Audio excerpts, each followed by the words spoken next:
Hey guys, so on today's menu, I will be making homemade lamb gyros. Come on in the kitchen if you want to see how I whip up this dish. I'm telling you, it's going to be good. It's going to be good. I know some of you guys are probably looking like, why are you using that type of lamb instead of the original lamb that they use for gyros? I do not like that lamb. It kind of gives me like dog food vibes, so I don't really like that lamb. I like the real lamb, not the ground lamb. So this is why I chose the lamb shoulder. So let's go. Okay, so I am going to season up my lamb shoulder, and I'll leave a list somewhere below on the seasonings that I am using. But yeah, I'm making this lamb shoulder. I want it to be like full of flavorful, and I want it to be juicy. So I'm gonna show you my secret on how I get my meat nice and tender. So remember, you want to do the front and the back when seasoning, and then we want to massage that seasoning. Secret ingredient is the oven bag. The oven bag will keep your meat nice and moist. So I have it at a 350-degree temperature, and we'll cook it for about an hour to an hour and 30 minutes. While the lamb is cooking, we are going to make our sauce. Tzatziki sauce. Can't remember how you pronounce that. But we are going to make this sauce, and we're starting off with plain yogurt. Use the entire yogurt. We're going to take lemon juice, or you can take a freshly squeezed lemon.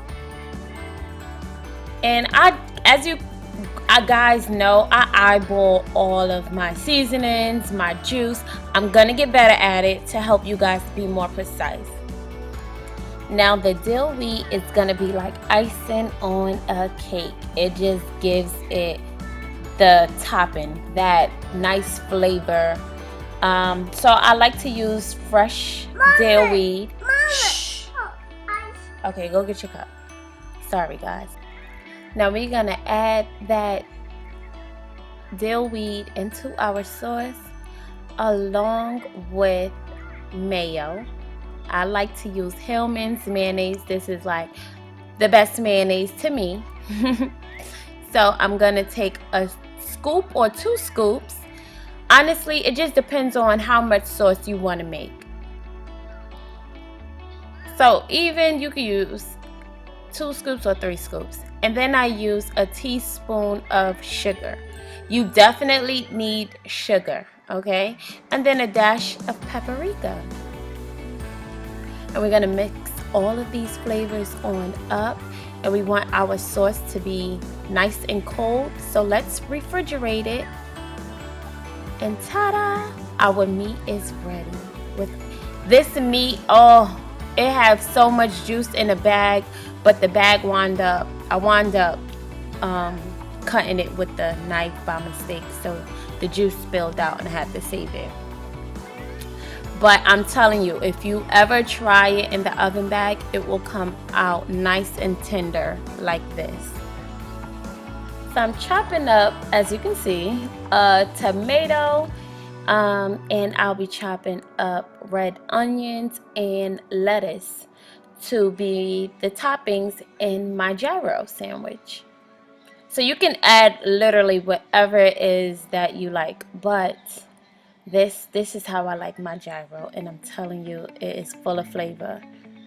Now you want to go ahead and plate it up beautifully.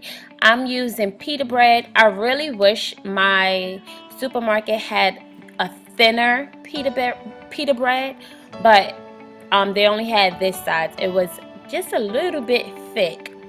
I really wish it could have been a little bit more thinner, but overall it came out so damn good. So damn good. Then we're gonna add that sauce. Now me, I like a lot of sauce. Like, drown my gyro in the sauce. Drown me, please. Now, some people would eat this with a side of french fries or a side of rice, but I ate it with a side of french fries, and I didn't get to take a picture of my nice seasoned fries. But I hope you guys enjoyed this video. Please let me know if you are going to make this gyro. Send me pictures and follow my new Instagram page.